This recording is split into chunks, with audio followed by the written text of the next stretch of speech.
আসসালামু আলাইকুম, welcome back to my channel Sumi রান্নাঘরে সবাইকে স্বাগতম। তো প্রতিদিনের মতো আজও নিয়ে এলাম দারুণ সুন্দর একটা রেসিপি। তো আজ করব ডিম দিয়ে আলু দিয়ে ঝোল।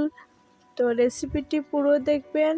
তো চলুন বন্ধুরা, আজকে সুন্দর এই রেসিপিটি তোমাদের সাথে শেয়ার করা যাক। তো অনেক সুন্দর একটা রেসিপি, ভিডিওটা না কেটে সম্পূর্ণ দেখবেন, অনেক বেশি ভালো লাগবে। তো চলুন রেসিপিটি শেয়ার করি।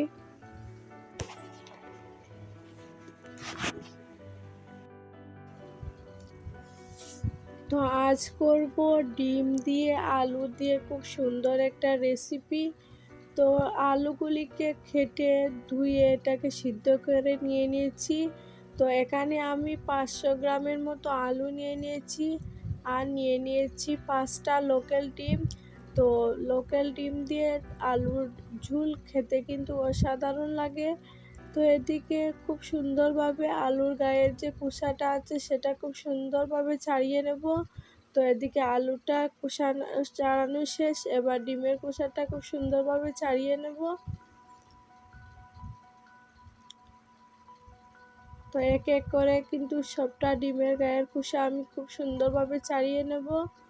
তো দেখুন কত সুন্দরভাবে হয়েছে।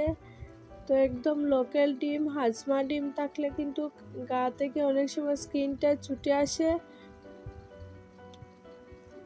তো এটাকে লবণ দিয়ে খুব সুন্দরভাবে সিদ্ধ করে নিয়ে নিয়েছি।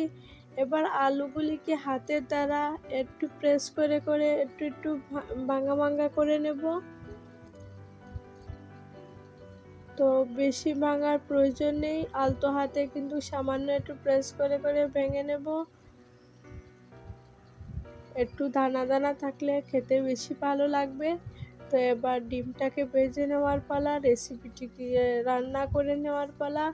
তো এদিকে একটা ব্যান বসিয়ে দিলাম, ব্যানের মধ্যে 1 কাপ পরিমাণ তেল দিয়ে দিলাম।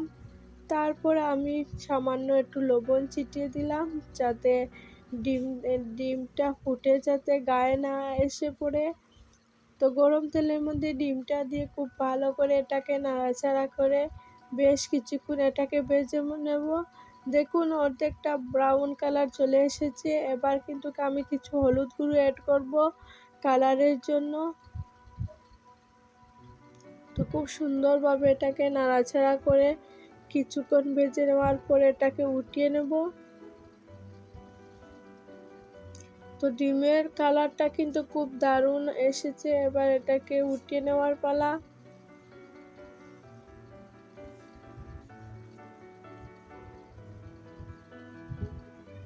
দেখুন কত সুন্দরভাবে ডিমটা আমার বোনা হয়েছে। এবার এটাকে উঠিয়ে নেব। তো এক এক করে ডিমটা উঠিয়ে নেব তেলের মধ্যে থেকে। এই তেলের মধ্যে কিন্তু আমি ডিম দিয়ে আলুর ঝোলটা রান্না করব, তেলটাও থাক। এরপরে দিয়ে দেব ফোড়নের জন্য 2টা শুকনো লঙ্কা, দিয়ে একটু সময় একটু নাড়াচাড়া করে তারপর অ্যাড করে দেব আমি রসুন কুচি, আদা কুচি, পেঁয়াজ কুচি। তো এখানে আমি পেঁয়াজের পরিমাণটা একটু বেশি নিয়েছি, ছোটো ছোটো সাইজের 2টা পেঁয়াজ আমি নিয়ে খুব ভালোভাবে গ্রেট করে নিয়েছি। এবার খুব ভালো করে এটাকে কিছুক্ষণ রান্না করে নেব, যাতে পেঁয়াজ, রসুন, আদার কাঁচা ভাবটা দূর হয়ে যায়। তো খুব সুন্দরভাবে এটাকে কষিয়ে নেব। তো এ পর্যায়ে মশলাটা আমার কষানো হয়েছে। এবার আরও আধা চা চামচের মতো হলুদ গুঁড়ো অ্যাড করে দেব। তারপর দিয়ে দেব কাশ্মীরি লাল লঙ্কার গুঁড়ো। তো এখানে আমি 3 চামচের মতো কাশ্মীরি লাল লঙ্কার গুঁড়ো অ্যাড করেছি।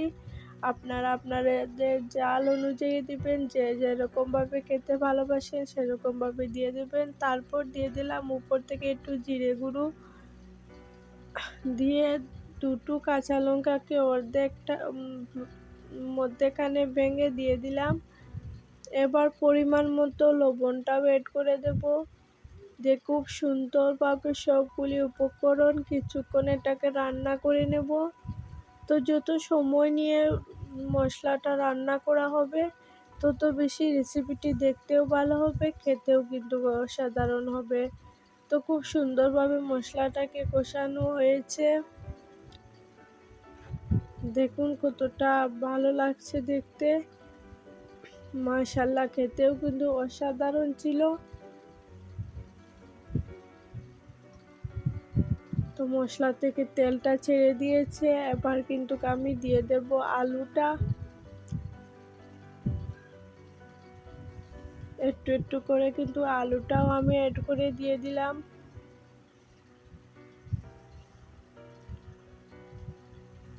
আলুটা বেশি ম্যাশ করলে কিন্তু খেতে ভালো লাগবে না, দেখতেও ভালো লাগবে না। একটু দানা দানা থাকলে খুব বেশি ভালো লাগে।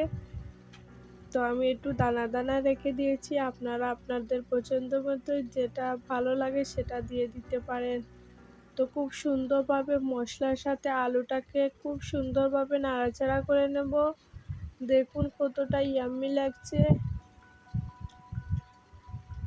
তো খুব সুন্দরভাবে সময় নিয়ে কিন্তু এটাকে খুব বেশি নাড়াচাড়া করে নেব।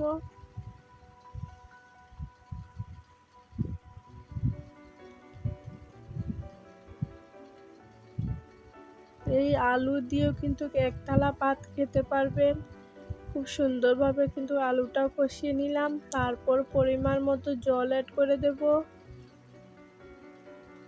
জলের পরিমাণটা একটু বেশি দিয়েছি। খুব সুন্দরভাবে এটাকে 10 থেকে 15 মিনিটের মতো এটাকে আমি রান্না করব। তো যেহেতু আলুটা সেদ্ধ আছে, তাও আমি কিছুক্ষণ এটাকে রান্না করব। তো চুলার আঁচটা হাইতে রেখে কিন্তু আমি এই রান্নাটা করব। তো 10 থেকে 15 মিনিট পর ফিরে এলাম। দেখুন এই আলুর রেসিপিটি একদম রেডি হয়ে গেল। দেখুন এতটা পাতলাও নয়, এতটা ঘনও নয়, মিডিয়ামে রেখে কিন্তু রান্নাটা করেছি। অনেক বেশি সুন্দর হয়েছে রান্নাটা। এবার যে ডিমটা আমি ভেজে রেখেছিলাম সেটা দিয়ে দেব।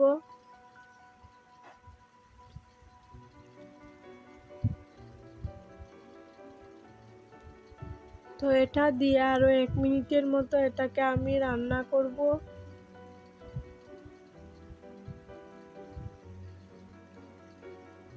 যেহেতু ডিমটা আমার রান্না করা শেষ, চুলার আঁচটা এবার বন্ধ করে দেব। দেখুন রেসিপিটি একদম পারফেক্টভাবে হয়েছে।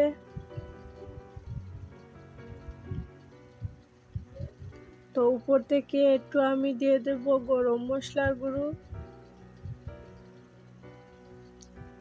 দিয়ে এটাকে নামিয়ে নেওয়ার পালা।